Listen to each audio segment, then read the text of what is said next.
What's better today? I'm John Michael, and this is a field guide from the Apprentices, mostly reliable guide. Insiders get these linked directly from their journal right when they need them.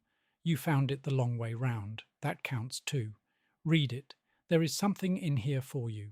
The rest is behind a door that is easier to open than you think. Now I'll hand over to Sherman Garfinkel. Field Guide 002, the 4F architecture. She timed the sweep on the way in.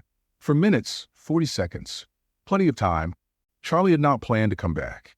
She had told herself, on the walk home from the first visit, that it had been an anomaly, an unusual Tuesday. She had a lot of unusual Tuesdays.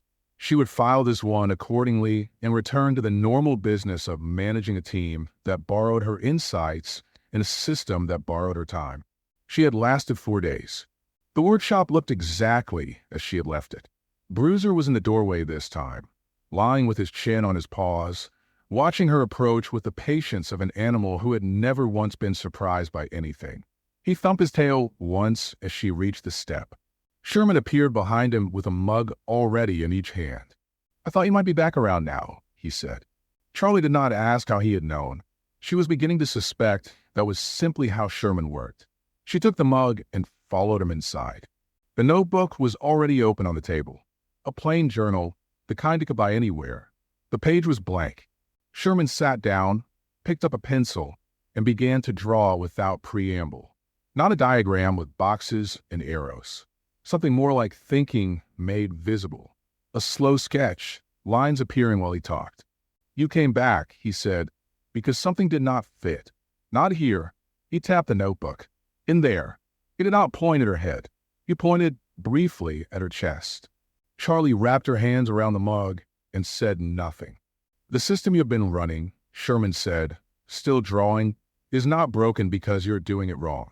It is broken because it was built for the wrong purpose.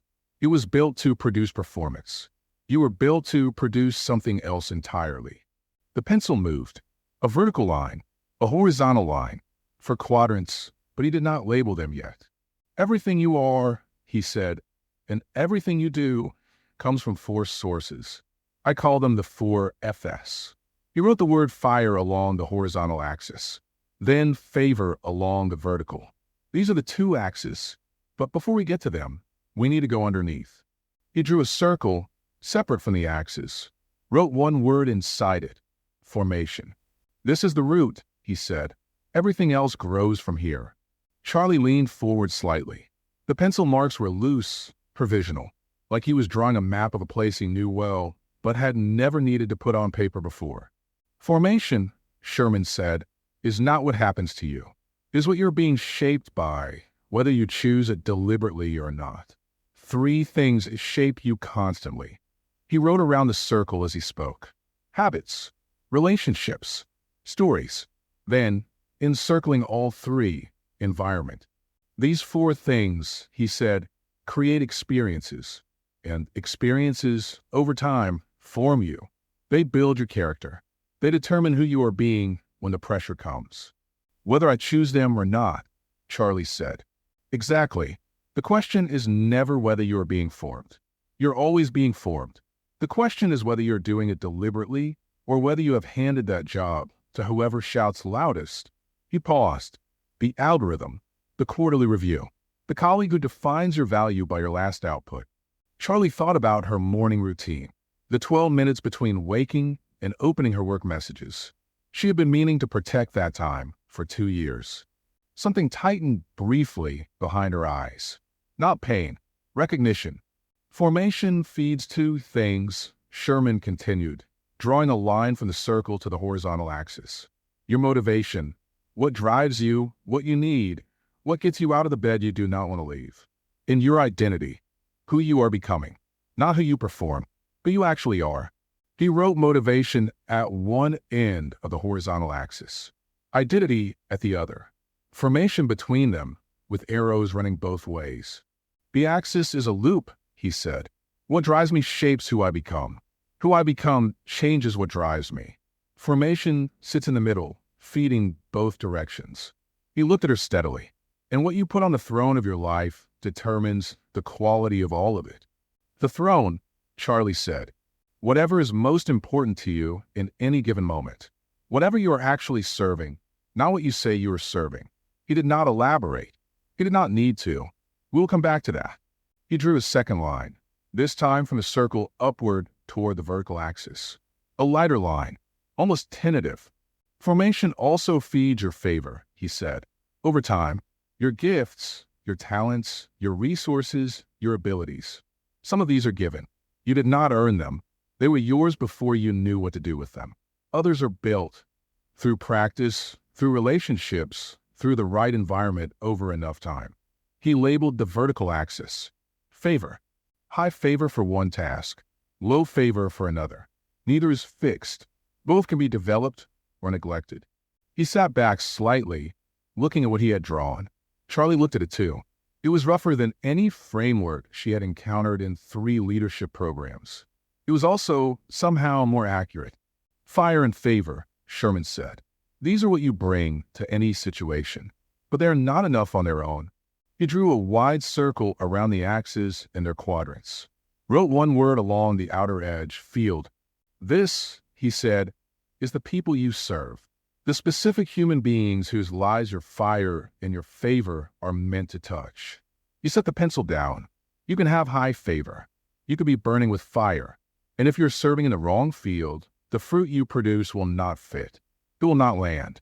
It will not last. The mug had gone slightly cold. Charlie did not notice.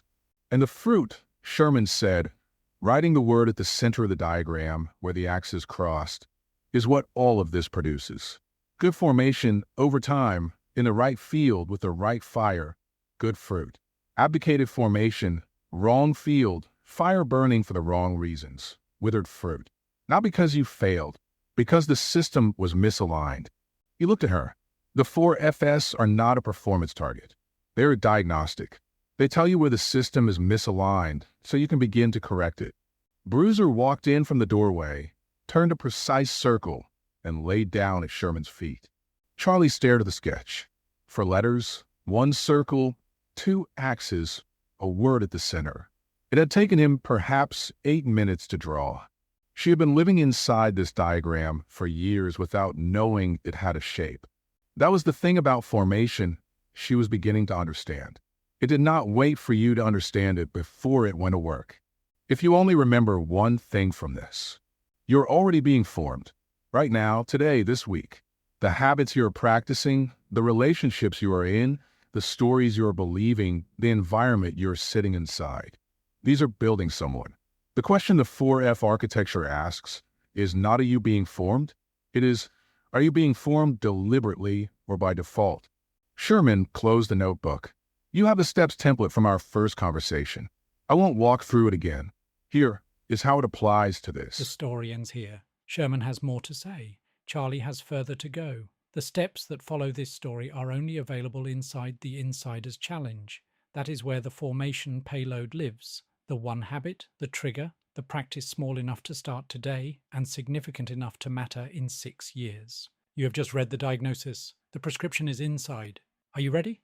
6 months? 4 rounds? 1 question asked every day. Join the Insider's Challenge at What's Better Today Challenge. Or if you are not ready yet, that is fine too. Sherman is not going anywhere. Neither is the workshop. Neither is the gap in the fence. Come back when you are ready.